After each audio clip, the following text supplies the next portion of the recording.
Coming up on Mountain News this morning, a second Kentucky child is being treated for a mysterious illness related to COVID-19. And we'll show you the role that contact tracing plays in helping prevent the spread of COVID-19. Plus, as record numbers of Kentuckians are applying for unemployment benefits, reports of scams targeting those people are on the rise. Dedicated to Eastern and Southern Kentucky, this is WYMT Mountain News This Morning.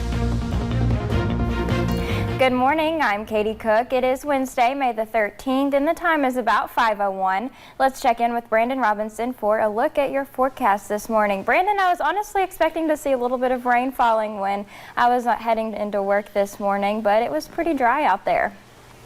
It's south of you right now, Katie, and a lot of folks down near the border are seeing that rain there. It's a little bit less than it was earlier, but folks into parts of Harlan and Bell counties, Knox County, seeing some scattered showers today, and unfortunately that's going to be the name of the game all day. As we go to Line Pinpoint Doppler radar, you see more out toward Louisville there, riding along the I-65 corridor, and then some down into East Tennessee and Northeast Tennessee. As we take a look at conditions, temperatures across the board, we're going to continue to see things a little bit on the cooler side in some spots this morning, so we're going to have to continue to watch that as we head out the door. Look at that there. We're looking at temperatures in the 40s, pretty much area-wide. There's a couple of 50s showing up there, and even a 37-degree reading up toward Huntington this morning, so something to keep an eye on. Your coffee forecast, normal day temperature-wise, but a little extra because it's going to be dreary out there, so keep that in mind. As we head out the door, take the rain gear and the jacket because temperatures will only top out in the mid to upper 50s today, so that's something we're going to have to watch as we head deeper into the future. Katie? All right, thank you, Brandon. Here in Kentucky, Governor Andy Beshear announced 191 new cases of COVID-19. Health officials also confirmed 10 new deaths. So far, at least 6,853 Kentuckians have contracted the virus, and the death toll is now at 321.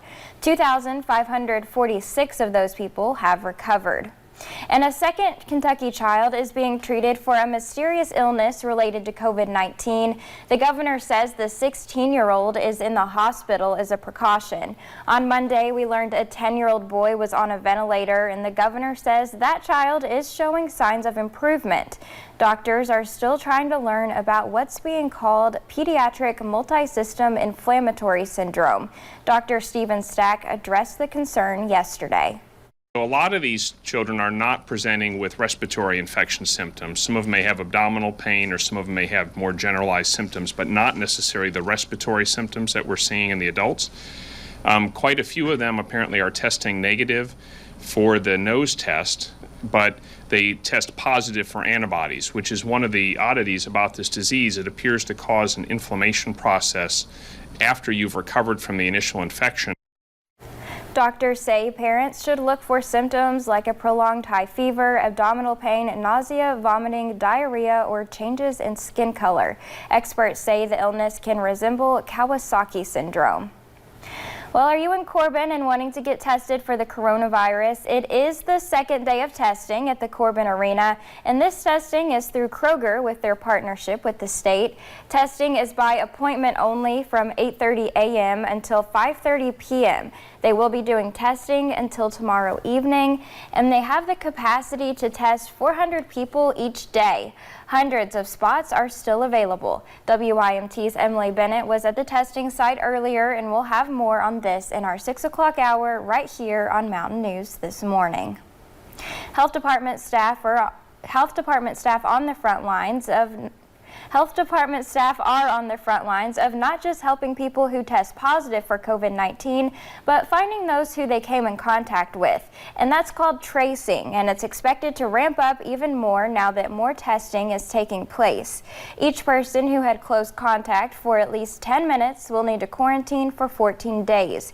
In Anderson County, which has 9 confirmed cases, that has already led to 100 additional people asked to isolate. Workers at this clinic say they have worked hard, sometimes 7 days a week, for the past 2.5 months. I have to say it's been very stressful. We've had a death here. Amanda and I worked pretty much nonstop. So it's been very stressful because it's home. It's our home. We live here. We know all these people. The Anderson County Health Department director told us they have not had to force anyone into quarantine yet, but say the county attorney and first responders are ready if something like that happens. The Kentucky Blood Center is calling on anyone who can help give to their cause. With elective surgeries starting back up, they are in desperate need of donations. The centers are still open weekdays from 9 a.m. to 6 p.m. and on Saturdays from 8 a.m. to 2 p.m. You can make an appointment by calling 800-775-2522 or by going online to kybloodcenter.org. A federal lawsuit filed against Governor Beshear claims the state is violating the First and 14th Amendments. The lawsuit points to restrictions on where people can protest on the Capitol grounds. Parts of the Capitol were blocked off after a protest last month. The lawsuit says another Capitol protest is being planned for May 23rd. We have a consumer alert to pass along to you this morning. A Kentucky woman says she nearly fell for a scam while helping her son file for unemployment benefits. Robbie Taylor says she found a toll-free number on Kentucky.gov to get help, but she says the person who answered told her she won a gift card and just needed to give her credit card information.